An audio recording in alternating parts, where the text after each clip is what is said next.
All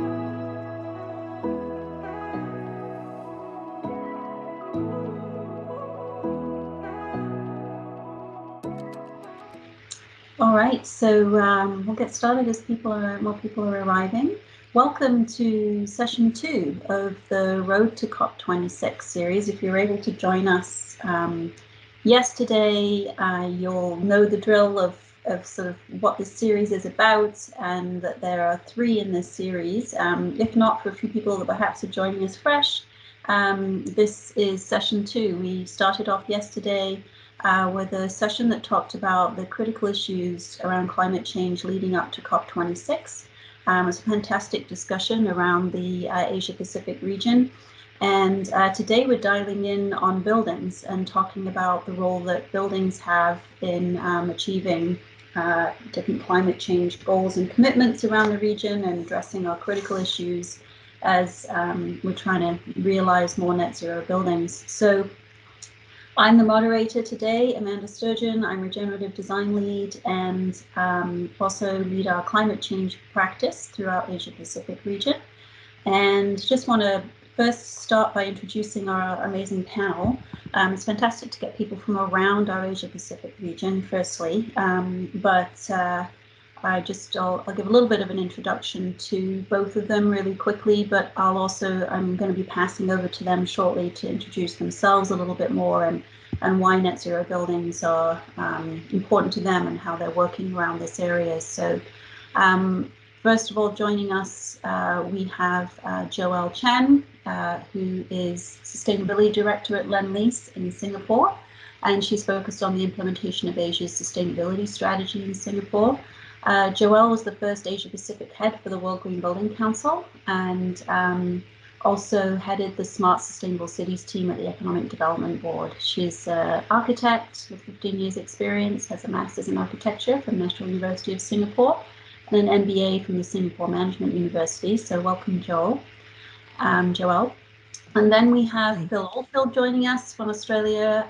He is the head of school of the University of New South Wales Built Environment program in Sydney. He was previously director of the architecture program, and prior to joining UNSW, Philip was an assistant professor at the Department of Architecture and Built Environment at the University of Nottingham. He's focused on low carbon building design, tall buildings, sustainability, a book that I found really fascinating that he wrote and published in 2019 is The Sustainable Tall Building, a Design Primer. If you haven't seen it, I encourage you to take a look. It's really great research and thought leadership around tall buildings and carbon. The next presenter we have with us is Jerome Partington, who's Sustainability Manager and Associate Principal at JazzMax, an architecture firm in Auckland. Jerome is trained in architecture. He's well known in New Zealand as a leader in sustainable design and regenerative development, and he's really dedicated his career to a living systems design approach as an advocate for nature and communities. I've known Jerome for a long time as the founder and leader and champion of the Living Future New Zealand network, which he did a masterful job at sort of spreading the work of Living Building Challenge and other programs throughout New Zealand, and he teaches a course on the Living Building Challenge as well. And then lastly, Prescott Gaylor is Head of Sustainability for Corporate Real Estate Strategy and Administration at DBS Bank in Singapore. His work in sustainable construction, sustainable design, and net zero buildings has led him to currently focus on how we drive impact of green corporate policies. He's spoken widely around sustainability in the built environment. He's a certified passive house consultant and living building ambassador. Welcome to our panel. So we had a great conversation last week as we were prepping for this session around what we're going to talk about today and how we're going to thread the conversation together. And right to start, there was a debate about, well, how do we even define net zero buildings? What are they? That definition's been changing, and so panel asked if I would just sort of start off with a bit of a clarity around that, so that we can kind of get that out of the way of our conversation and then focus in a little bit more on how we move towards, achieving and realizing net zero buildings in the future, and making sure that the built environment sector, that's responsible for about 40% of global carbon emissions, can do its piece to make sure that we reach the climate agreements and hopefully the new commitments that will be made at COP26 in Glasgow in November. So, net zero is becoming a bit of a loaded term, and I think perhaps a bit of a confusing term now as it's been getting more traction and becoming widely known. 20 odd years ago when I started in sustainable buildings, it was really referred to as a building that would be able to generate its own energy from renewables on site. So drive its energy down operationally, cover the roof with solar and balance so that it really, all the solar supplied all of the energy needs of the project. It was starting a conversation about, well, what about the carbon impact of all the construction of buildings? But it really wasn't when we talked about net zero buildings, we were talking about that operational balance on site. I had the joy to be engaged in and then become a tenant of one of those buildings, the Bullitt Center in Seattle, that managed to do just that. It's a 6-story office building in the urban edge of Seattle, and it managed to, and still does, actually generate more energy than the building consumes from its solar panels on the roof. That's a great example of a net zero energy building, but that tops out at about, we found, at least in the Seattle climate, at about that 6-story level. You really can't generate enough energy on site at the moment once you get to larger scale buildings or buildings that demand a lot of energy, such as hospitals.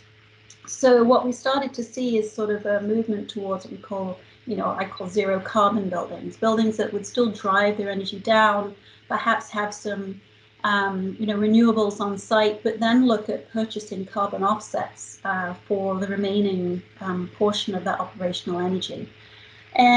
And then we sort of moved to, well, still there's that mingling piece about all the carbon impact of the construction and the materials that go into a building, the transportation, and the manufacturing. And so that has moved us now in the building sector to what is now becoming known as sort of whole life carbon, or whole life net zero carbon, which is incorporating all the embodied carbon of the materials, the construction, as well as the operational carbon of the building. So that's how I've defined it. And from my prior role, we did a lot of creating of certification programs around net zero, really sort of thinking about it in 3 buckets. So perhaps we'll kind of hear from the panelists if they think that that's we need to redefine those terms, but that should sort of be the basis for our conversation today. So I'd love to just turn to each panelist now, ask them for a bit of an introduction of their work currently, as we try to scale climate change solutions in the building sector. I'm going to ask them to sort of talk about what they see the biggest issue is to make that a reality. So I'm going to start with Phil. Phil's, done some incredible research about, basically running the sort of numbers on how we address, for example, embodied carbon in construction. And from what you told me, Phil, the numbers don't add up in terms of like what we're planning to build, especially in Australia, and what we're actually trying to achieve as a reduction in carbon. So I just wondered if you could tell me a bit more about that and the challenges that we're going to face in the work you're doing around that. Thanks, Amanda, and good morning, everyone from Bedigal Land. So most of my research and work at the moment is looking at whole life cycle thinking and measuring embodied carbon, operational carbon, both from the bottom up at the building scale. So looking at, if we're building buildings out of concrete or out of timber, what's the potential carbon benefit of that? What's the different end of life cycle impacts of that? But more recently as well, from the kind of top down. So we've just finished a project where we built a stock model of all the buildings in Australia, projected that to 2050, measured all the embodied carbon, measured all the operational carbon, and then looked at different scenarios to essentially try and get the built environment down to 0. And look, my concern with net zero, or my kind of fear is there's a kind of contradiction, as a kind of paradox when you look at some of these numbers. So we know we've got to get down to to net zero everywhere by 2050. I think that's generally robustly recognised. But during that same time period, we, as a human race globally, are anticipated to build 230 billion square meters of additional floor plate. That's the equivalent of every building in Japan every year for 40 years, or the equivalent of a new New York City every kind of 4 weeks. Now, the embodied carbon associated with that is quite significant, really. So if you read the SIP report of the IPCC, they say we have a carbon budget left. So we can only emit 500 gigatons of carbon dioxide equivalent of greenhouse gases if we want a 50% chance of keeping below 1.5 degrees. And it sounds like a lot, 500 gigatons, but if we build 230 billion square meters of new floor space, and we choose a typical embodied carbon, let's say 800 kilograms of CO2 per square meter, which is relatively conservative, that would be 180 gigatons. So just to build what we're projected to build in the next 30 to 40 years would take up a third of the remaining carbon budget. And that's before you've even turned the light switch on. That's before you've built a road. That's before you've built any infrastructure. So for me, what that tells me is we can't just continue on the same route. It's not something that can be solved merely technologically. It's not something that can be solved just by through solar panels or through increasing biomaterials and timber in buildings. It requires us to very strategically look at questions like, when should we build? When is it appropriate to build? And obviously, there's not much more we can do. I mean, to build is highly transformational. We can transform communities by building. We can create great social and civic infrastructure. But at the same time, we've got to recognize as an industry that also to build has an environmental impact. And more often than not, it's a negative environmental impact. So in short, what the numbers are telling me is we need to change, and we need to quite radically change and really rethink some of the structural questions around the built environment.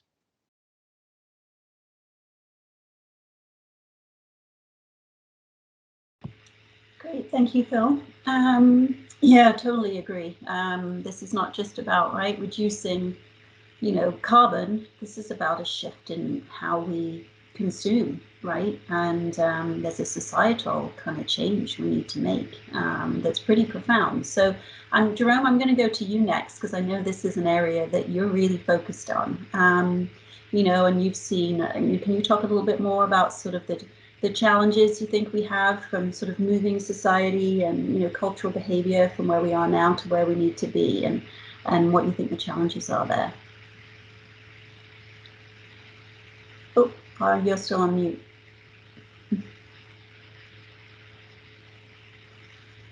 Forgot I was driving. Kia ora koutou from Tamaki Makaurau in Auckland, New Zealand. Yeah, thanks, Phil. Thanks, Amanda, for the warm-up. It's interesting. JASMAX it's quite a large practice. We do healthcare, education, residential, transport infrastructure, urban, and we've got an amazing landscape team as well. And we've worked on a huge range of projects. That includes a living building, which had to achieve not just net zero energy, but also offset the carbon required to install, replace, and maintain that over a 100-year period.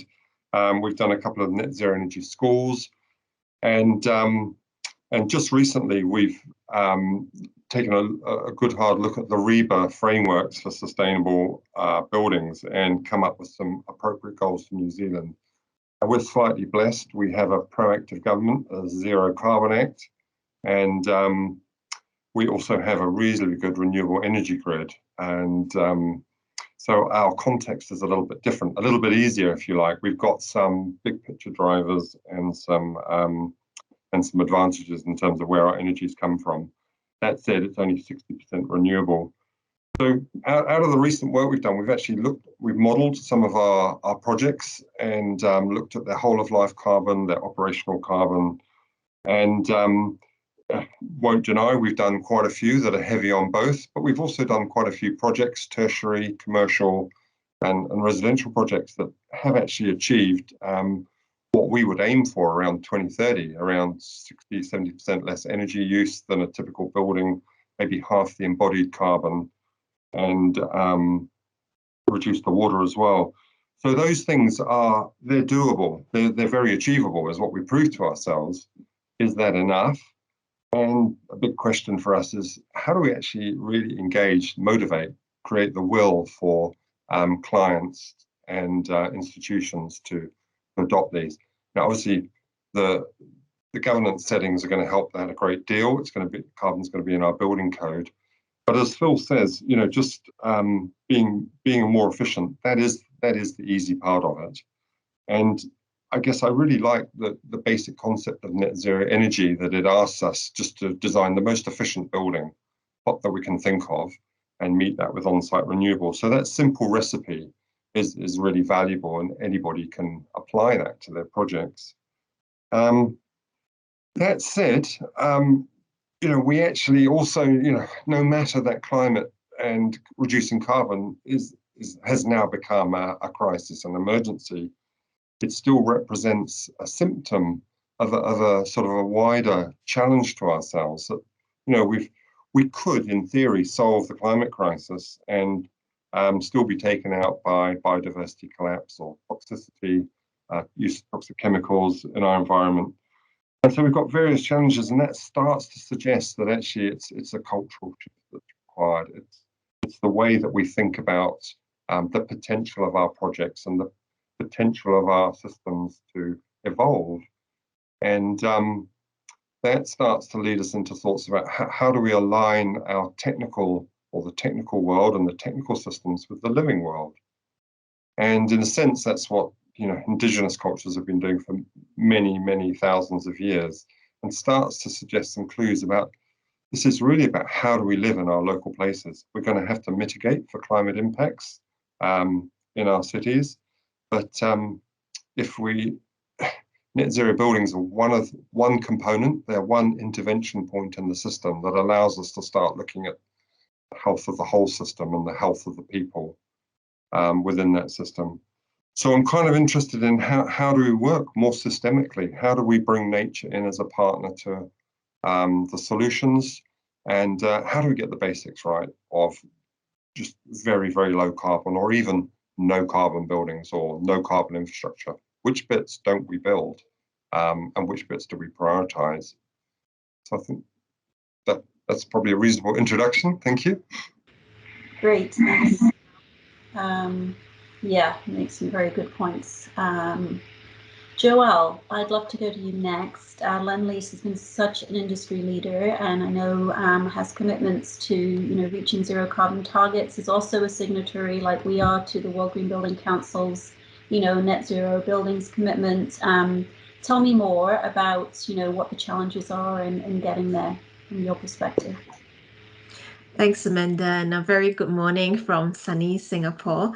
So I work in Lendlease. I look after all the sustainability initiatives across construction, our developments, as well as our assets under operations. So and really focused on implementing our net zero targets across all our projects. And we've just launched our Mission Zero kind of campaign, which basically talks about our 2025 target, which tries to get us to net zero carbon for scope 1 and 2 with reasonable offsets, and an absolute zero target by 2040. So that's kind of no offsets and no excuses, and that's a very, very scary thing for us, especially in Singapore. Jerome, you mentioned earlier, was it 60% renewable energy you've got in New Zealand? Lovely. We've got 4%, and that's a stretch target. So I think kind of three key challenges we've got in Singapore. I think that applies to a lot of high-rise, high-density Southeast Asian cities as well. One is, when we are looking across our construction sites and we are trying to transit, fuel use to something better, there is no easy alternatives. We try looking for biodiesel and there's nothing here. It's 3 times the price. It's got exported to Europe because it's legislated, and just the availability is really challenging. I think Prescott will have some experience there as well in terms of biodiesel. And when we look at renewable diesel, actually the largest supplier of renewable diesel is based in Singapore, but they don't supply to Singapore market. So, that's kind of a bummer for us in this market, right? Trying to look at transition.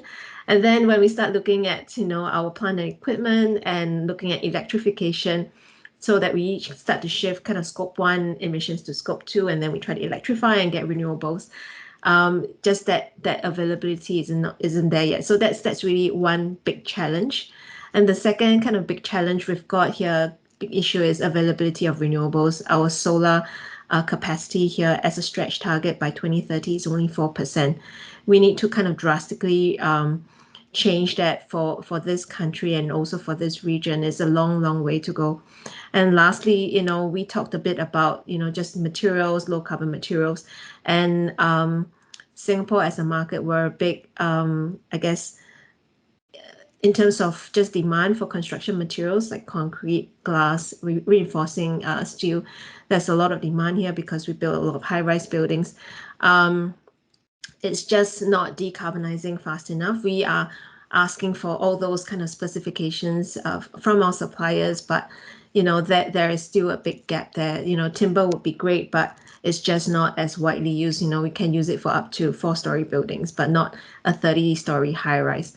So I think from kind of Lend-Lease perspective, we've got a clear plan, we've got a clear strategy, but underlying that is really that belief that our supply chain, our consultants have to all be on that journey with us. And I'm really glad to have partnered ModMac in some of our work as well. So the ModMac team has helped us in terms of working through a decarbonization roadmap for our assets and operations, and that's been integrated in our business planning, in our investment planning as well. So I think that really kind of sets out the kind of tone for us when we start looking at decarbonization. And to I think an earlier point, what kind of radical shifts need to be made.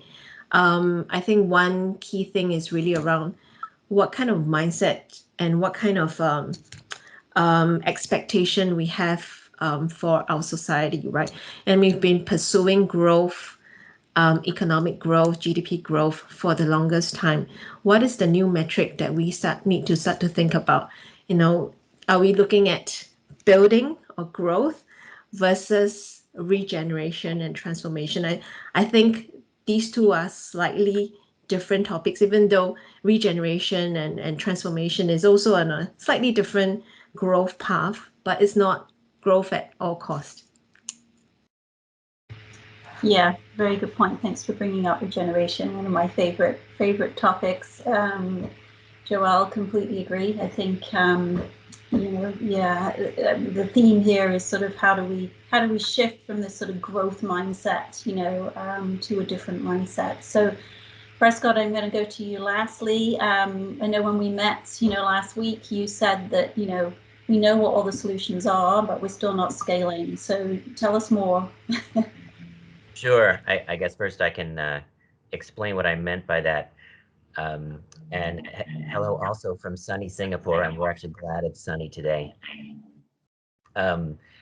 Yeah, so let's see. I was in this big design charrette for a large US government campus, and a story was told by a high-ranking bureaucrat, I'll say, and who had held up stimulus funding at the time for large, what they call shovel-ready projects that were getting government stimulus money. And he said what he had done is he held it up and said, all project teams, we're not gonna approve you unless you show me how efficient, this energy efficient in this case, your projects can be. So the project teams went back, they said, oh, by the way, no more budget. There's no extra budget for this. You just have to, I just want you to show me what it can do. And they came back, and on average, I think he calculated about 70+% more efficient than the original designs, which all had efficiency requirements on it. And so they approved it with the new designs. But they asked him, like, why, if you could have done this with no extra budget, why didn't you design it 70% more efficient in the first place? And the answer was, because we weren't asked to. Those weren't the requirements we were given. My experience with designers and engineers and architects is they're very good at meeting requirements that they're given. So my point is, most projects that I've come across, most projects today with existing off-the-shelf technologies can be built and designed as super low energy if we're just talking about energy. Most can be net zero energy on the site. I say there's a lot, with some exceptions, that can be conceived of as zero carbon or net zero carbon in one way or another. But I don't think it will happen on a large scale until they have to, until someone is asking on a large scale for these requirements to be met, and for us to build at zero carbon or zero energy. So anyway, that's what I meant by that, which is we know a lot of the solutions off the shelf today. We don't need to keep plowing money into too much research and development when we have the bulk of the solutions we need. We just need to actually do it. From our perspective, I work for DBS Bank, as you mentioned. What is a bank doing in the green building sector? Well, in my opinion, everybody needs to be in the green building sector. We've committed to being operationally zero carbon by next year, and we're in the middle of our first zero energy building, and we decided for just for resource use and for the carbon that we took a building that would have come down otherwise. We took a 4-story office building and we're retrofitting it to be zero energy. So that making decisions like that, if people are thinking about it, it can all be done. We're building a zero carbon and zero energy building because of it. So what is a bank doing in it? We were told a couple years ago, I was told that one of the blockers to decarbonizing some of these built environment industries is in fact finance. And so got very interested in this, and we're offering something like 50 billion in decarbonization and transition finance, a transition to a decarbonized economy, so that if people want it, there's finance there. And I know a lot of banks are doing the same thing and following suit. There's decarbonization. So at some point, I'm trying to prove it can be done just by doing it, just by executing. At some point, we just need to ask ourselves as a society, like, when can we require this? When can we say, yeah, this has to be net zero, everything? Yeah, thank you, Prescott. Totally, yeah. I see often the same thing recently on a project, asking people to think more about regenerative principles and seeing how they rose to that challenge. And I was wondering the same thing. You could have been doing this at any point, but we do sort of wait for requirements often as professionals and consultants. So, I mean, you each have a really different perspective. Jerome, you're working in an architecture firm, architecture background. Phil's an academic. Joelle, a developer, and Prescott is a building owner. So I love how you've all we've sort of got commonality between what we need to do, but you're all coming from really different perspectives, which is fantastic. So I'm wondering now if we can sort of talk a little bit more about this sort of social behavioral change that started to come up as a theme.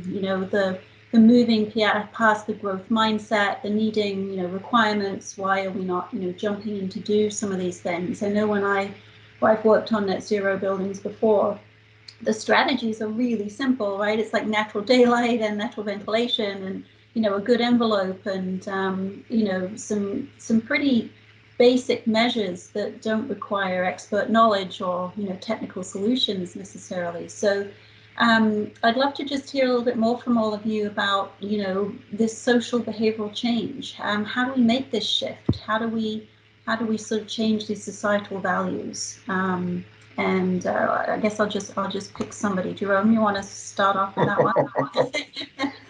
Thanks, Amanda. Look, I think it does go to the crux of the matter. We have been sort of inculcated for the last 30 odd years, the individual, that drives growth. If we all need a washing machine in our own apartment, etc., we sort of lost that little bit of communal and shared living. There's lots of opportunities, but specifically when it comes to building delivery, well, I'll go back one step. I think at a governance level or strategy level, good, just as Prescott was saying, driving the instructions, getting the instructions right from government through your building code, articulating that it is a climate emergency and that we need to respond, and trying to avoid the bureaucracy that goes with that. Make it really simple so that the message is clear and people can respond. So define an outcome and perhaps don't worry too much how people get there, rather than telling them how to get there and what the outcome is. It makes it a lot easier. But where I was really going is down at the project level. Just as Joelle mentioned about the partnering, the quality of the relationships, and the very nature of how we work often. There's lots of assumptions. We sit in our silos. We don't communicate or talk enough. The clients are sometimes scared of aspirations. They could be asking more of us, and we would jump and deliver. But the thought that comes to mind is the integrated design process, where we take the time, we slow down a little bit, we decide what is really important for the project: carbon, health of biodiversity, health of occupants, wider issues around transport to the building, where it's located. We're taking the time to really work on the brief at the beginning and make sure that everybody can contribute and is listened to and is heard. Because essentially we're all highly intelligent, hugely well-trained people, often very, very passionate. And it's about creating that space for that passion, that expertise to be shared, to be, not just one person making the decisions, actually allowing people to be heard so that the good ideas, the good cream can float to the top. And I think that sort of goes to what Prescott was saying about, if we're asked, we can just get on and do amazing things totally easily. And so that's one sort of cultural shift. And if we care to, we can expand that to include nature as a stakeholder into our partnerships. What does nature need? What does the local ecosystem require of us? And that actually adds another really fascinating and voice, but also more potential to the system. Where might our energy come from? What other sources and opportunities? What might the natural system offer us to contribute? So this idea of really, really purposeful partnerships, really conscious quality relationships, and taking the time to explore the potential of the project and test the actual project before we dive into the design and start answering technical questions. That's my suggestion. Yeah. Phil, I'm wondering, you're around the future generation that's going to be facing these, challenges. What do you see as the mechanisms to kind of shift them into a new way of thinking? I don't know whether the younger generation need that shifting. I mean, it's interesting. A study came out about 2 days ago in the UK that suggested something like 75% of young people are anxious about this, actively anxious, and 40% are questioning whether to have children because of climate change.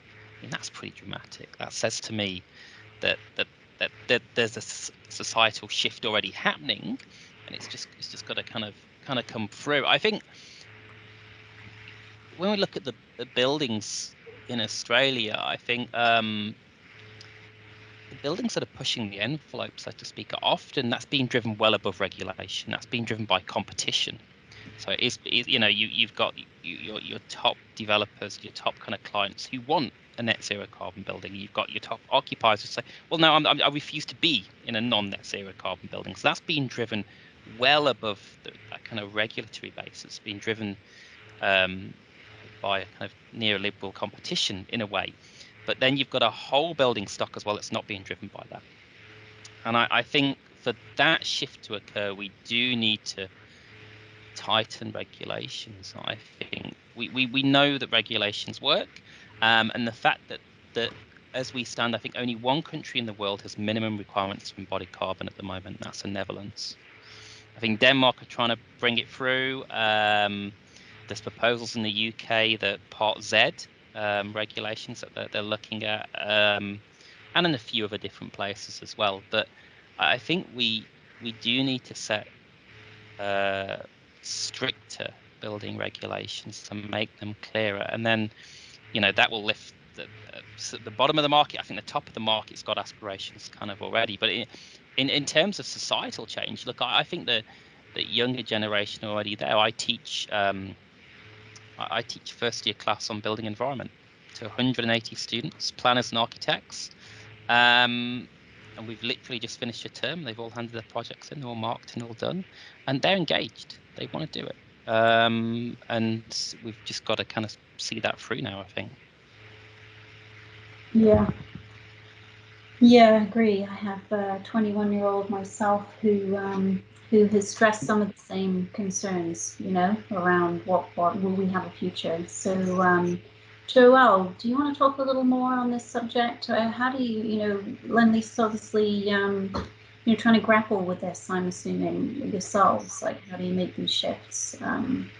What do you think?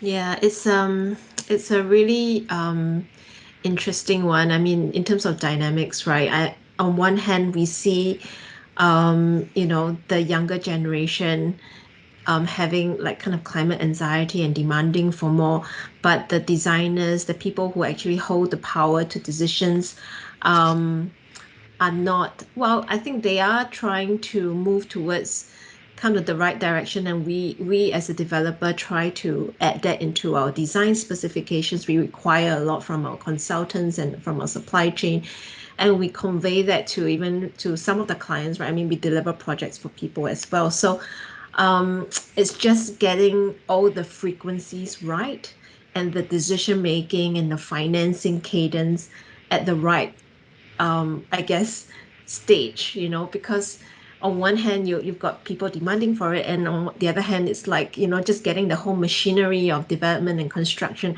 moving the same direction just takes a bit of that transition. I think that definitely is what we're seeing, and on in terms of just the design requirements, we are also trying to help our community redefine what is a good life. What is the expectation of sustainability? What is the expectation of a good life, right? Because it does mean that the usual conveniences that we have in a buy and throw away society is no longer there.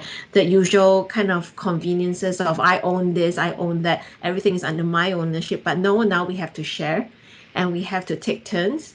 I think that kind of also redefines kind of expectations, and I think just redefining what good is also means that for our developments we have to have a social angle to it.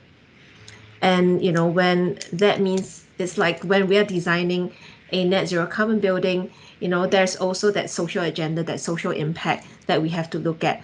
How do the communities that we build for become more resilient? Will they suffer, heat stroke when they're in our buildings? Will they be at the risk of flooding? And I think that also has an impact to how we envisage what good looks like. And when we invest in projects, do we create jobs in sustainable economies? So I think all that comes together in that redefinition of what good is. Yeah, so I'm wondering, something we talked about before when we met was about, can we, and it gets back to, I think, your original point, Phil, at the beginning, like, can we meet society's needs and also reach these net zero targets? So if they were, sort of mandated and required in the way that they need to be, would there be a sort of clash with meeting society's needs? And Prescott, feel free to talk about this a little. You're working on an existing building, and we need to transform the existing buildings we have. We know that that's a lower embodied carbon solution, but at the same time, we're also needing higher density. Like, how do we balance these two sort of clashing issues, do you think? Well, first thing I would say is I think we clearly can envision a world in which we're meeting everybody's needs with net zero buildings. I think it's actually difficult to envision not building net zero carbon buildings, because we would ruin society's needs through climate change and biodiversity crises and all the other problems that have been created. So I think that part is easy to me. To tie it in with the previous question, I guess it's good to have at least one opposing view, but I actually don't think we need, on a grand scale, to change any mindsets. I don't think we've been trying that for many, many years, and it moves so slowly. Like, I love that Phil is teaching young architects. I want all young architects to take that class, but we can't wait for them and wait for the rest of us to die in order for these changes to be made. I think it's not a good strategy. Like, we have to, in this building that we're doing, this net zero building, I didn't take a vote.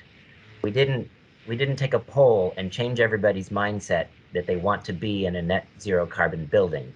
They're doing their jobs. We have to meet their needs, right? So we knew we had to retrofit a zero carbon building, so we're doing it. And they will adapt to it. We've always adapted to the things we need. The example I like to give is we also have automatic coffee machines. It's a silly example. We have automatic coffee machines in all of our pantries, right? It gives you a disposable cup if you want it. And then we have these other campaigns trying to convince everybody to change their mindset and bring their own mug and not use the disposable cups. To me, this is insane. There's no reason for us to do that. You take out the disposable cups, you make it so the machines maybe only work with your own mugs, and you don't need to change everyone's mind on it. You built the infrastructure so that it is the way it needs to be. It's a silly example, but why are we doing buildings differently?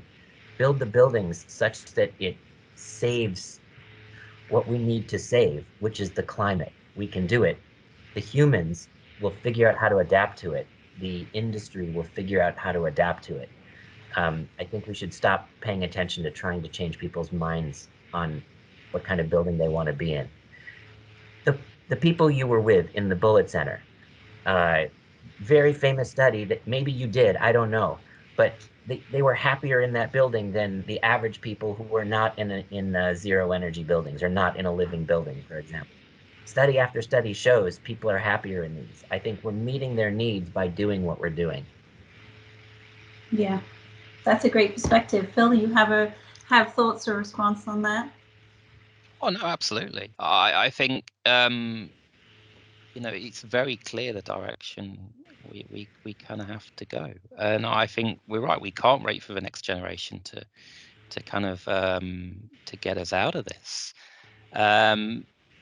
But we are making these silly decisions. They're being made. In the UK, they're knocking down 50,000 buildings a year, rather than refurbishing. There is a big movement to say refurbish first, but they're knocking the buildings down. And so I think it's probably easy for us. We're climate literate people in the top of our industries or whatever. I think we still do need to encourage and regulate and mandate these kind of things at a far quicker rate. I think the other thing is that 2050 is the kind of get out of jail card, because it's 30 years away. I think in reality, we know the change is now. It's now. Change now. Not change building regulations. Oh, we'll do it every 3 years, and then in 12 years we'll be down. No, do it now. It's the urgency that's the immediacy of what we've got to do that I think is daunting from my perspective. I'm going to push back a little bit, because, and I'm not sure exactly why, but when you look at the growth in carbon emissions over the last 60 years, probably the last 100 years, they're on a reasonable trajectory. But then when you look at the last 20 and the last 10 years, that trajectory, that rate of change of increase, is actually getting bigger. So we've been more conscious for the last 10, 20 years. There's a climate emergency, and yet emissions are not reducing. They are actually increasing. And so it's probably a paradox. I don't disagree with what Prescott's saying, that we need to do this, but is there some perverse psychology whereby when we save energy, we think we have more of it, and so we use more? Is it a simplistic thing like that? Or is it perhaps that, as Prescott said, not to wait to change minds, but I wonder if it's actually about changing hearts rather than minds, that it's actually about helping people re-establish a connection to their communities, their places, and allowing them to express, let's use the L word, love for their communities and their places. So they actually want to, they're really consciously part of taking care of it. And we talk about, and then the sort of the mind and the hand can follow. I wonder that aloud, because I am confused by the trajectory of the carbon emissions and the rate, the awareness that's growing in the industry, and why it's not actually having the impact that we want to see. I think one of the things is so we know that we can heat and cool a square meter of floor area a lot more efficiently now, but that is not keeping up with how much floor area we're building. So if you look in Australia, 1984, the average floor area per person was 57 square meters in a house. Now it's about 84 meters per person. Mm-hmm. So that sums it up for me. And our technology is there, but our society isn't. I think that's what I'm kind of feeling. And I think just to add on to that, right, and going back to my earlier point, it's about, what is their vision of good? What are people's expectations of what is comfort? I mean, living in tropical Singapore, the good thing is we'll never get hypothermia, right? But you will be surprised how little people actually go out. I mean, obviously with the pandemic, people are appreciating the outdoors a lot more, but at every opportunity people get, we actually retreat into our air-conditioned bubble. So it's a combination of all these, right? I mean, obviously individually we all got to make our own lifestyle choices, but it's also having that. And sorry, Prescott, I got to go back to, it's a mindset shift. It's like, would you accept a building that is not cooled to 23 degrees in a shopping mall in Singapore? A lot of people wouldn't. They'll think it's too stuffy, because their expectations of a good air-conditioned building in Singapore is that. But we know that thermal comfort and just the variety of different types of spaces for different types of activity, there's a variance, and it's just accepting that it doesn't have to be perfectly cool, to satisfy all our cooling desires all the time. Yeah, so I think so I mean, also threading through this is this sort of economic financial argument, right? I mean, right now we build tall buildings, people make money from them, they work around a certain sort of you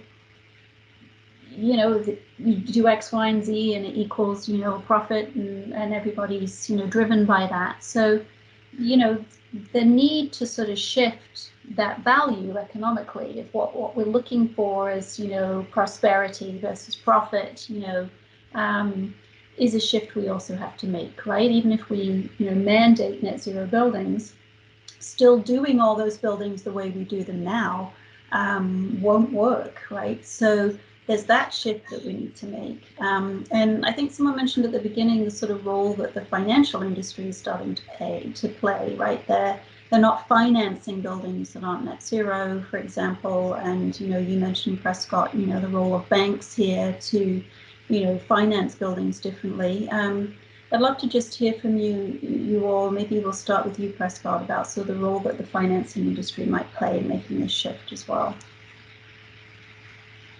Sure. I'll tell you, I've noticed a few trends in the financial industry, and a lot of it is based around risk management. So as you note, a lot of banks are looking at the risk of having abandoned assets, or assets that if we finance a building that is, let's say, traditional, and tenants won't move in because they have new corporate policies that make them have to look for tenancy in zero energy buildings, there's risk to that. So the finance people are very good at looking at risk, and so they're saying, well, maybe we need to look at what a better building is. So that's thing one. Thing two is there is, as people have noted, there's some things that we don't have off the shelf right now. Concrete and steel are things we sort of need to build tallish buildings for density, and we don't have great ways to decarbonize those two things. So that is something where we need to kind of change an entire industry. It requires a tremendous amount of finance, even if the technology's there. And so banks will need to be able to bankroll that and know that the returns will come after financing those things. So there's the risk side, and then there's the transformation side that people have to do, I think. Joelle, and being in the developer sort of, field, do you how do you see this shift happening in terms of the types of buildings? Do you see sort of financing being different in the future, and types of buildings that are developed, shifting as a result? Yeah, that's a really good question. I think I'm not sure whether they are kind of entirely linked. In Singapore, interest rates are pretty low actually. So the differential, a loan versus a green loan, would be really quite small. And I think, in Singapore, we actually do have a big push towards green financing. So, there's definitely that mass conversion, or rather mass push to convert all loans to green loans, all bonds to green bonds.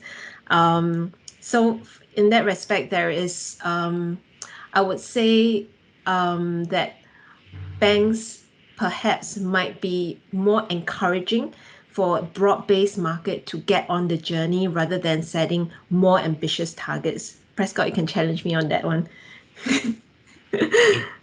Yeah, well, let me challenge the whole group on another thing.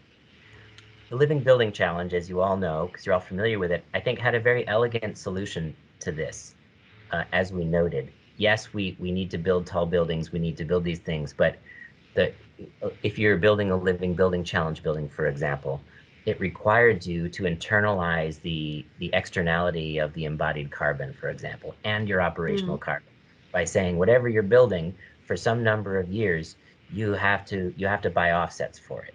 And I realize a lot of us are allergic to offsets, but once that cost is internalized, that was what the tool was about, right? It's saying now you have to think about it. It didn't say you have to buy this kind of concrete. It didn't say you have to buy this type of steel.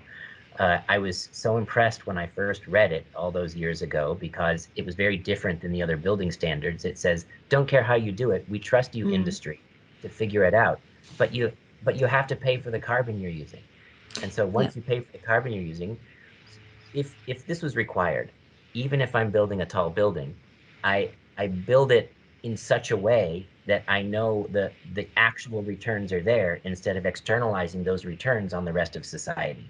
So I think some mechanism, we're not going to turn the corner with green loans. I agree. We're not going to turn the corner with green bonds. Those are helpful tools in a lot of ways. We're going to turn the corner when somebody figures out how to internalize the carbon and biodiversity externalities of the building sector. Yeah, and maybe just a challenge to the green financing sector, right, is perhaps there could be additional, incentive, more discount rate when developers or builders are incorporating or bringing all those externalities into their design and development. Perhaps that may be a way for green loans or sustainability linked loans to evolve. Just going to pipe up here. One of the interesting things, it's a very specific point, but in Denmark, a lot of the wind farms were community funded and owned, and the community got together and presumably there were mechanisms there where they applied for the consents and things like that. So typically, a lot of stuff is done to communities, is done to organizations or to people. But it's an interesting model where you start to say, hey, actually, this is a community asset. And you start to see the opportunity and the potential for a project like that, bringing communities closer. They have some common purpose. It's our wind farm rather than, PowerCo's wind farm and we're forced to buy energy from them. It changes the power dynamics. And I wonder if that's sort of like helps us with the first step of thinking outside the net zero energy building to the net zero energy neighborhood or community, where because I'm seeing a lot of questions in the chat around investment and regulation, but the best regulator is always when you look at an ecological system, it finds the reconciliation, the optimization between the different drivers. And so to look at the scale of the neighborhood or the precinct, say, hey, there's a range of stakeholders here. There are the power codes, there are the building owners, there's the locals, the community, there's nature, there's the infrastructure. And looking at how you redesign those systems to optimize and to make sure that they're as it evolves, it serves all parties. And I think you'll find that you'll get those rapid reductions in carbon because everybody has a shared and vested interest in the success of the infrastructural solution. So just starting to put out there, how do we, if we can't actually solve that problem, how do we expand it? And how can we become sort of really intentional about how we expand it to solve that challenge? Yeah, I'm going to do one more question for the panel on this subject before we turn to questions from the audience, from the chat. So I just wanted to let everyone know for a second, if you want to post another question in, we'll be turning to those in a few minutes. Sorry, Joel.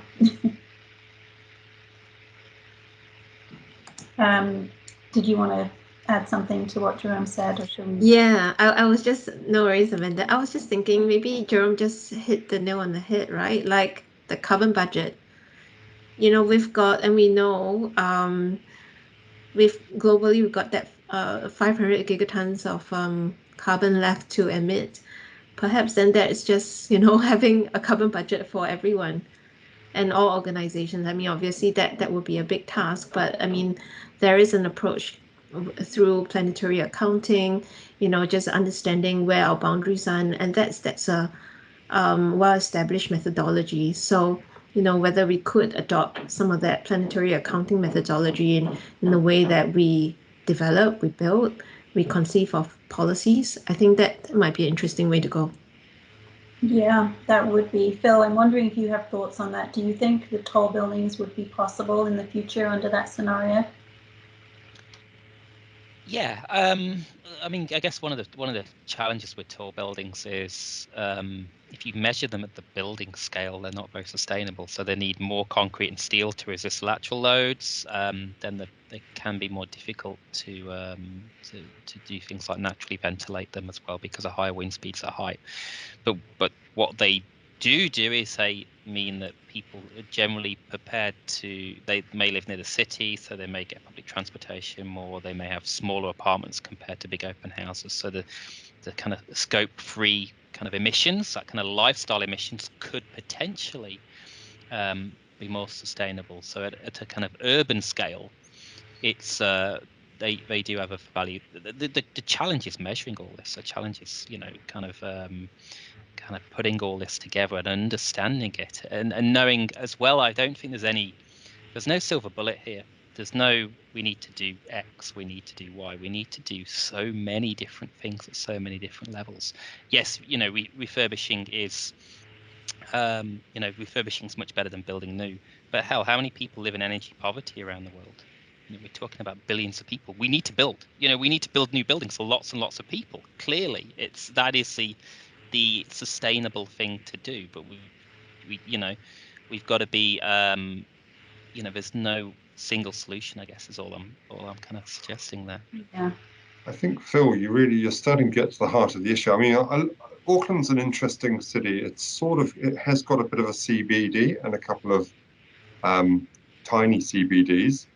but we're sort of a suburban city in a way. And the big drive for the last 10 years has been around densification, intensification, as many cities have. But it really starts, when energy is just, and net zero energy is just one factor, but when you look at food, transport, and energy and density, so where can you work near home or things like that? I think if you were to do some parabolic modeling of those probably 10, 20 key drivers of what you might say is a sustainable city with their subsets of communities, business, and institutions, you could, Auckland might actually come quite close to having a degree of resilience and sustainability around where our food comes from, where our waste goes, how we generate our energy over the roof of multiple buildings, how far you have to travel to get to work or not travel at all, for instance. And so that idea that we sort of expand our question to cover a larger area actually starts to yield multiple benefits. And I would hazard a guess that decent master students with some statisticians and some engineering students would be the ideal candidates to do that modelling for us and to sort of demonstrate those things. A lot of those studies have kind of been done. There's kind of challenges with them, but in general, look, I think 6 to 10 stories. It generally comes out as the optimum kind of, we're talking about height. And that's great if you're houseman and you can knock down swathes of kind of area and build brand new stuff. But, are you going to get away with, is it financially viable to build a 6-story building in the CBD of Sydney? No, it's not. And that's why this whole, parabolic one size fits all kind of study, I don't really prescribe to it. And I think there are non-quantifiable kind of things there, context, topography, kind of quality architectural things. I say it's coming at it from as an architect and as a designer, where look, a huge part of this solution, in my opinion, is intensifying the suburbs. There's plots in the suburbs and intensifying that, because we can't just go, okay, everything's got to be 6 to 8 stories, because societally, a lot of people won't accept that. Yeah, so back to that societal change again, right? You'll loop back to that and what we'll accept. So I'm going to go to one question Warner asked. So if we're sort of stuck with these tall buildings, especially the ones that we've already built, right? Like in denser cities like Singapore too. He asked, how can clients in the design community be encouraged to move away from these all glass towers that seem to be the obsession? Thoughts on the all glass tower? Is that one looking at me? Look, I think it's pretty environmentally criminal to be still doing it, and I know why we are. There's few more beautiful buildings than the kind of Lever House or the work SOM did and others did, and Mies in the kind of 60s. I get it. Transparency is sexy, but we don't have eyeballs in our knees. We don't have eyeballs in the top of our head.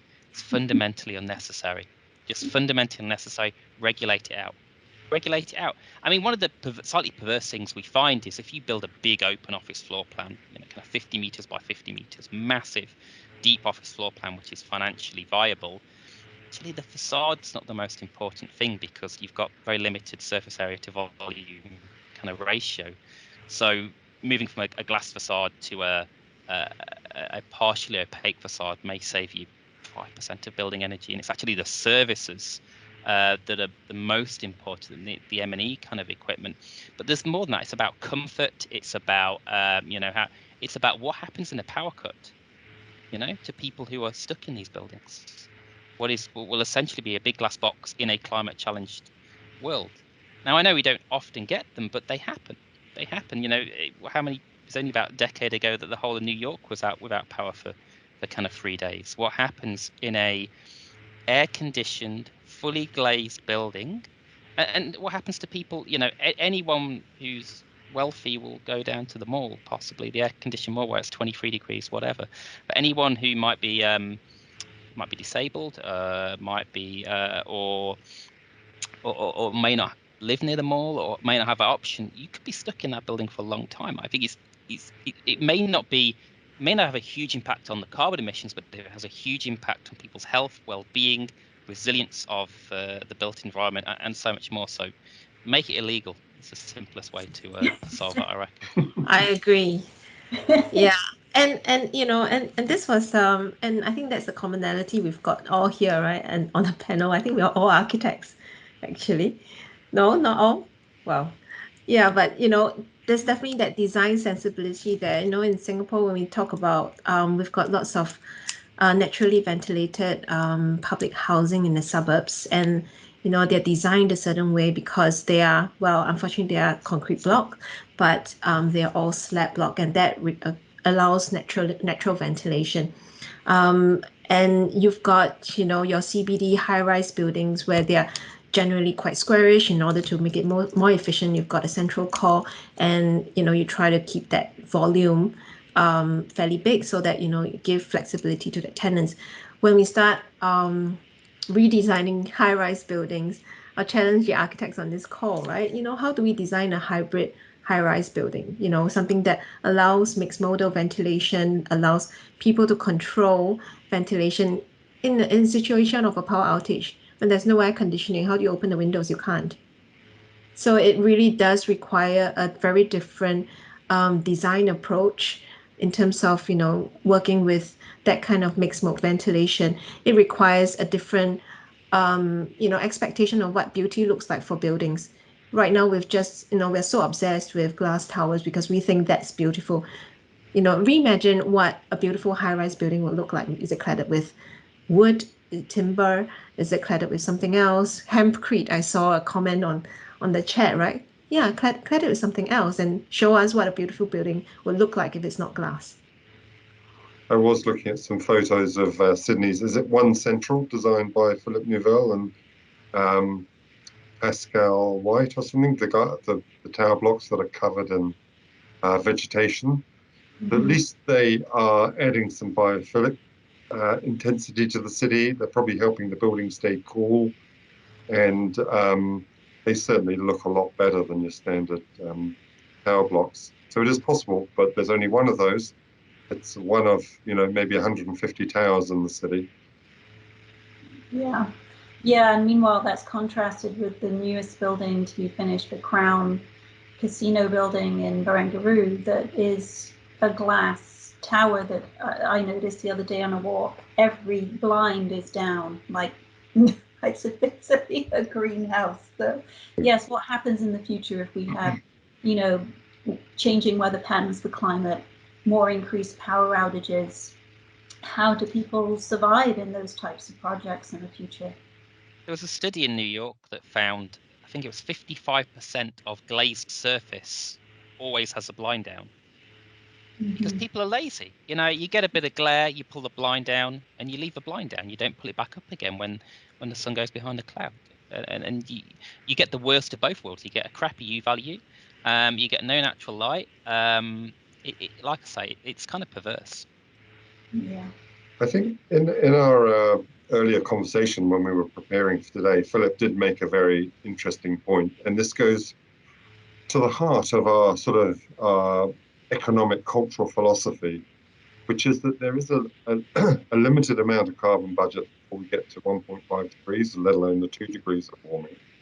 And what do we prioritize? What's really important? And we might question whether a casino or a motorway, you know, a bypass road that's going through a pristine natural environment is any longer required under the current scenario, but that things like housing, which we are short of in most places, healthcare facilities, community facilities, and maybe there's a hybrid sort of commercial model where people are working more at home now and offices are smaller. Maybe there's 6 stories instead of 12 because we're not all traveling to the office every day.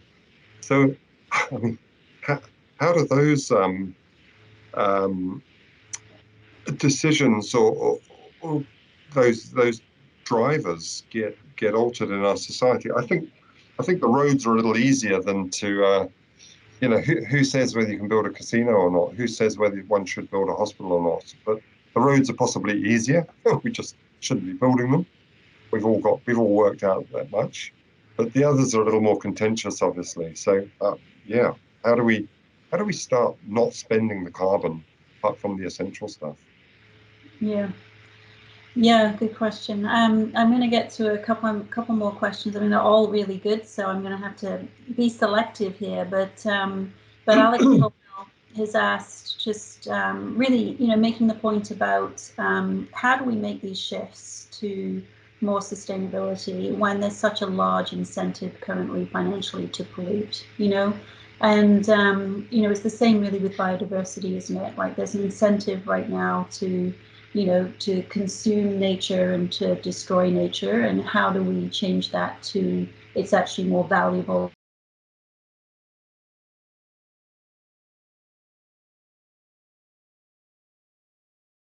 Like, disincentives. How do we make that shift? Before my internet flips out again for a second.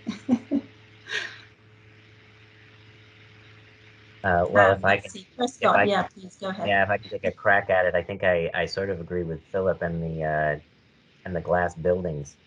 Let's see, I've been in the green building industry for 20 years. There's been great minds thinking about it for that entire time. There's been people asking these questions for that entire time. And there's been good architects and good engineers and good builders building these green buildings for that entire time. But the needle on the building sector is, if it's moving in the right direction, it's moving slowly. And I think you could argue it's not moving in the right direction. I won't get into that argument, but this is why I say we're not going to get there by having voluntary programs and building more voluntary building standards that have all this great thinking in it. It has to be done at the level of decision making, of building and not building. It has to be done at the level of decision making on internalizing cost or not internalizing cost. So it's going to have to be required, or we're going to continue the way we're doing it, which is very slowly. Mm-hmm. There's no other way around it. Just like that early story, nobody's going to do it if they're not required to on a large scale. Some of us will do it because we like it and it's important to us, but we're not the majority of building. We want the majority of building to do it, and at tipping point, it's going to have to be required. And the industry will rebel a little bit at the beginning, just like everything in our society that's good. Somebody said we have to put seatbelts in cars. The industry said that will ruin the car industry. We'll all die. And of course, that was not true. Someone said we have to put airbags in cars. The industry said that will ruin the car industry. We'll all be out of work. And of course, that didn't happen either. If we say we have to build carbon-free buildings, the industry's very smart. We'll figure it out. Yeah. The other one is the lead in gasoline, right? Oh, yeah, the lead in gasoline. We'll all of the industry and we'll all be out of jobs, and the economies will all collapse. Oh, no, that's not true. And it took 65 years from the identification of lead in petrol being harmful for people to it being legislated and taken out. So hopefully, we don't have another 60 years. So another question from the chat by Nick Lane ties into this. So basically he's saying, are we better off incentivizing financially or otherwise, or mandating through legislation? So we've been talking about just require it. What do you think about that compared to incentivizing? So Jerome, I know regulators are very scared of imposing market constraints out there, but as Prescott said earlier, actually when asked, you can do this stuff for free or incredibly little cost increase. So I would suggest that the mandating is the way. And I would just back that up and say share the data, share the lessons, so that the slow coaches can get up to speed really quickly. And seriously, having worked on net zero energy buildings for 7 or 8 years, they're actually not difficult. It's tuning up the team, setting those goals, telling them this is what's required. Don't always have the budget for the solar, but the energy efficiency side of it and the comfort is the easy part. So yeah, I'm definitely up for fast and effective legislation. But the critical thing is it has to be really simple. Give us a performance target to achieve. Don't tell us how to achieve it. Just tell us what to achieve. Any other thoughts on that, Joelle? Yeah, definitely mandating. I think, that there's a quote, right? You do not rise to the level of your goals, you fall to the level of your systems. It's really what is the minimum standard we want to have prosperity in this society.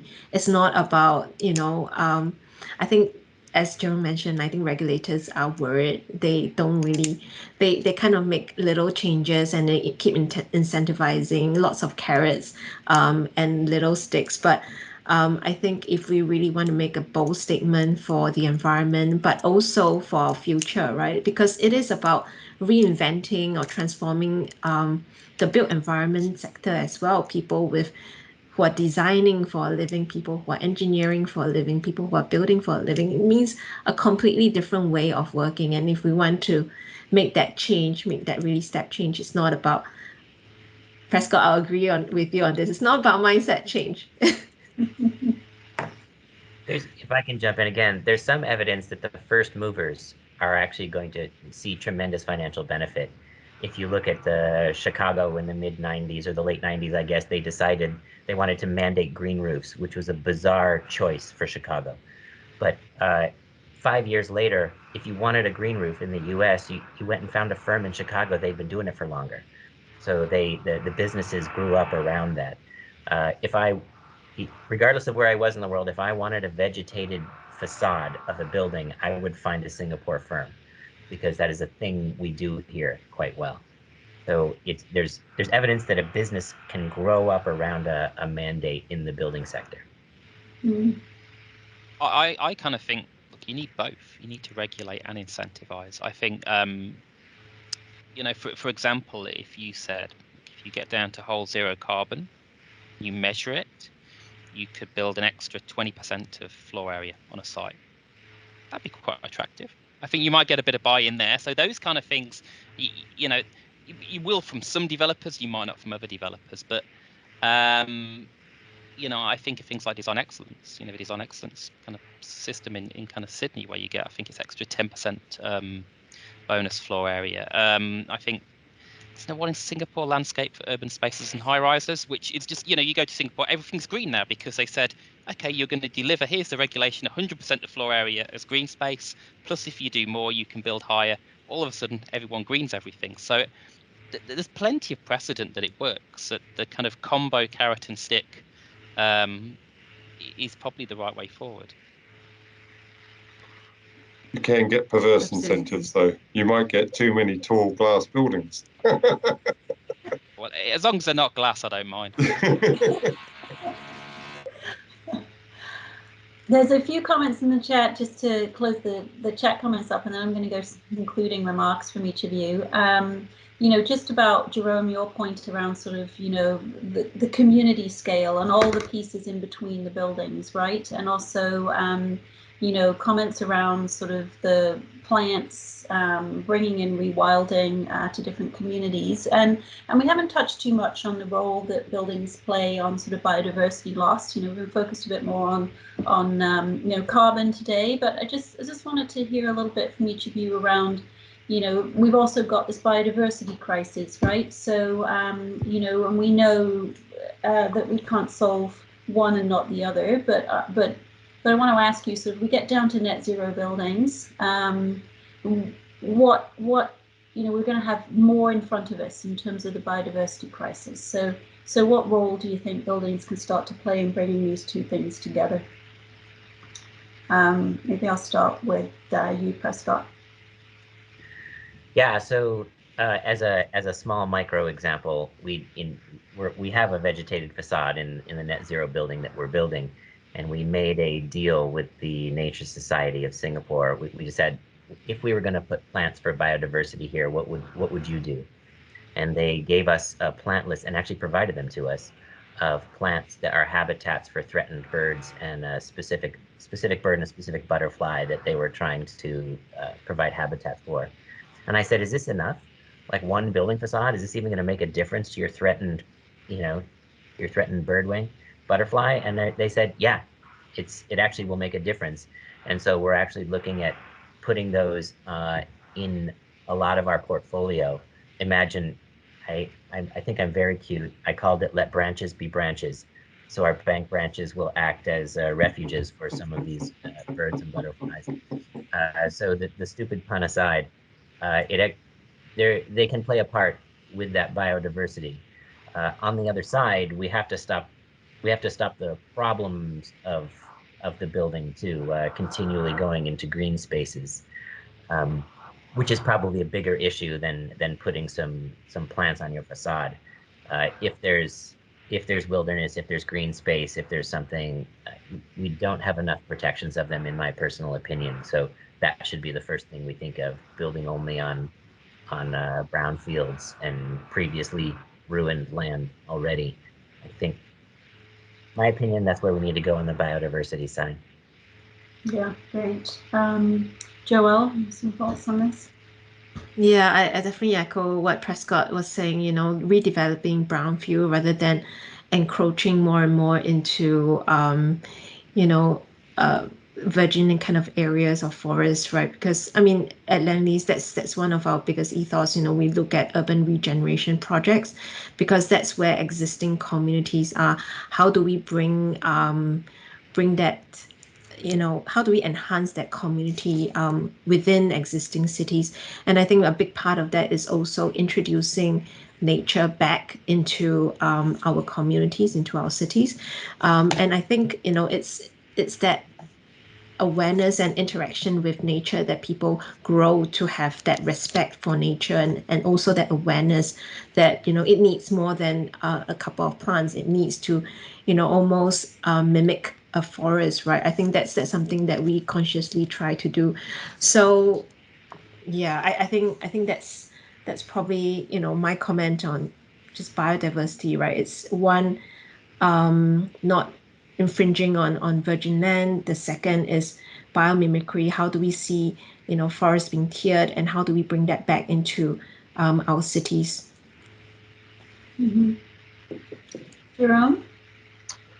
Look, I think it's easy to stay local with the site of the building, but I think, when I look around Auckland, we have a couple of harbours. They're pretty seriously degraded through the human activity around them and the specific activity on them. So the road runoff degrades them, the litter, the plastics, etc. And the fact that we have built over the whole water catchment. So the quality of the water is poor, etc. And then we overfish them as well. We exacerbate that. We look at them, they're beautiful. And so that the story of the wolves in Yellowstone Park is a really interesting sort of analogy and metaphor around, when they reintroduced the wolves to the park, the ecology started to regenerate really rapidly. And that was not because the wolves got their gumboots on and put gardening gloves on and got the secateurs out. It was because of their essential role and how they played that. The patterns of their behavior influenced patterns of other behavior of the deer in the park. And so they were driven away from exposed areas or cul-de-sacs. And those were the areas that then regenerated fast, and that regeneration stabilized the rivers, etc.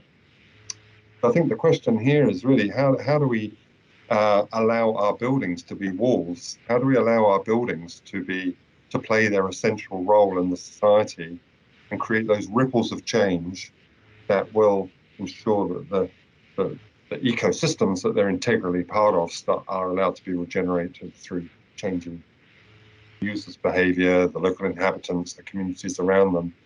And that's a much more sort of open and higher level conversation that needs to be had, really. And that sounds a bit risky, but I definitely think it's worth a try.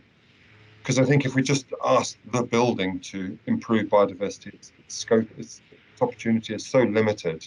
I mean, I loved Prescott's story about the butterflies, etc. But we need way more. That's hanging in there. We need way more regeneration of our natural systems to be just, let alone to regenerate them, but to be able to face and mitigate the impacts of climate change, warmer temperatures, increased storm impacts and things like that. So there's a sort of radical philosophical approach around reimagining why we're even building and what those buildings' roles are for us to do. Well, that's kind of a lovely loop back, actually, Phil, to your opening, your opening comment of like, you know, you can't build all this stuff, you know, we're planning to build. You know, we've got to start questioning why. So you've got thoughts on this biodiversity piece as well and the impact that? Yeah, absolutely. I think we've got to remember we are part of nature. The human race, you know, we're part of nature, and improving biodiversity has benefits to us as well. I think of a study we did actually in Singapore on quite a famous series of buildings there called the Pinnacle at Duxton. So we went and interviewed a load of people who lived in the Pinnacle at Duxton. It's 50 stories, 7 towers. You know, Prescott and Joelle will know it well. We asked people how they use the sky gardens there. And we interviewed this teenager who said, look, I can't do my homework in my room. It's too intense. I'm in this intense city. And so I go down to the 26th story, walk out, I sit under a tree, I do my homework there. And it allows me just to chill. And I thought that was an amazing way that the kind of green spaces there have a beneficial impact on the people who kind of live there. And so we are part of nature. You know, it helps with the birds and the butterflies as well, but it also helps with our health and well-being. And we know cities and buildings have a huge impact on our health and well-being, a vast, unimaginable impact as well. Mm-hmm.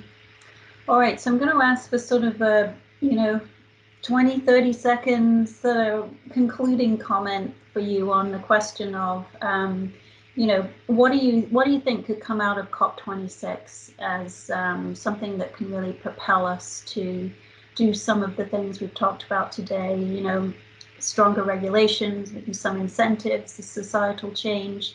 You know, if there's a couple of things to come out of COP26, what would you like to see? And let me see, I'll start with you, Joelle, if that's okay.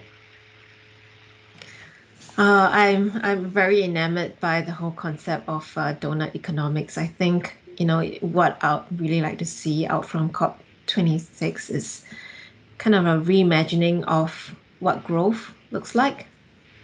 You know, what does what's going to be the future of our society, right? Can we find a better metric to measure you know, the progress that we will make as you know, as nations, right? What's the kind of progress that we'll be making together in the next, you know, 5 years, in the next, well, up to 2030, really. Great, thank you. Yeah. Prescott?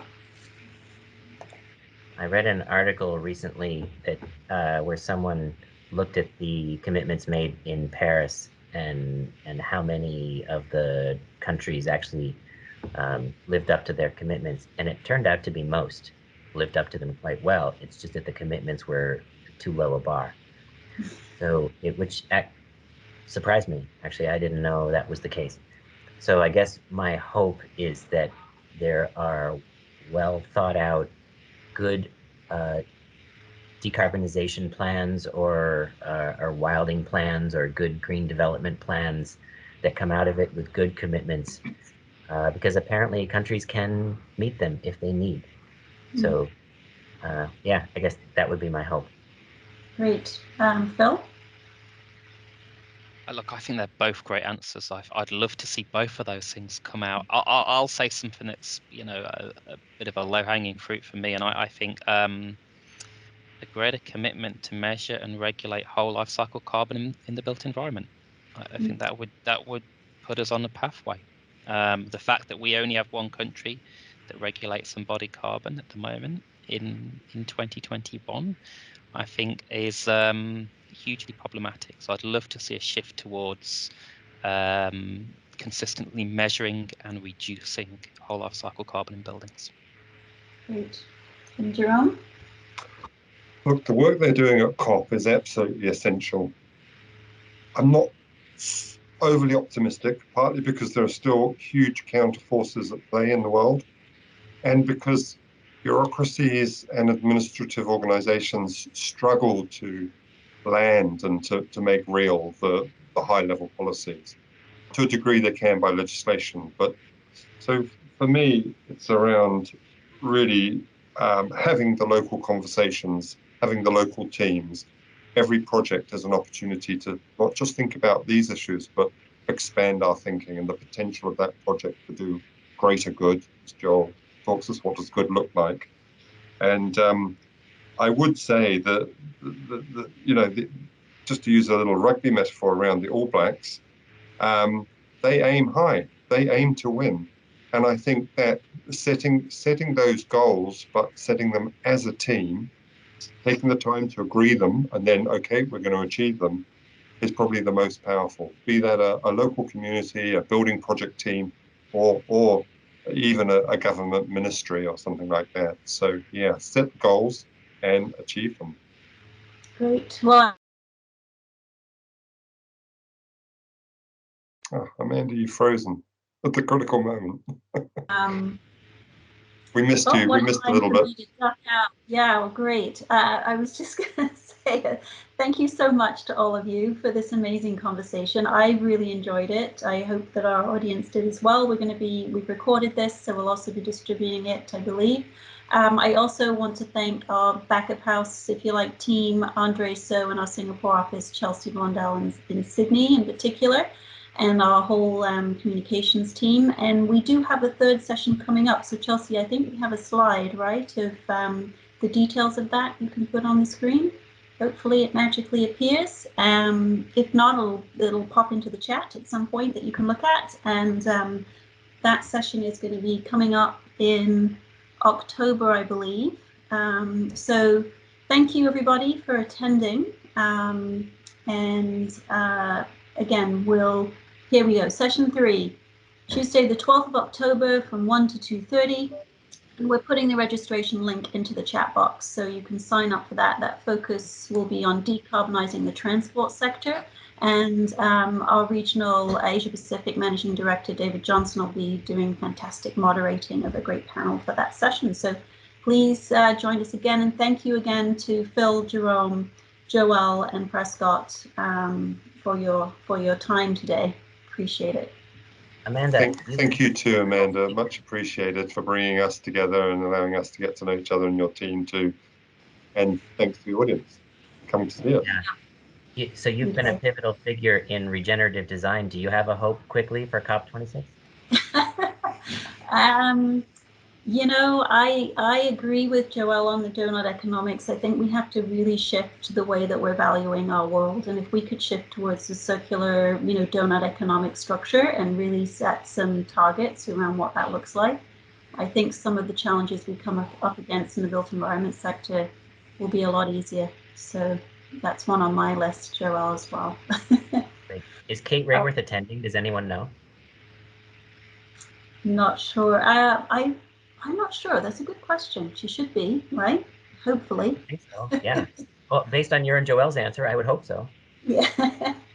All right. Thank Anyway, you, thank you. everybody. Close the session. Thank you so much. Bye-bye. Bye-bye.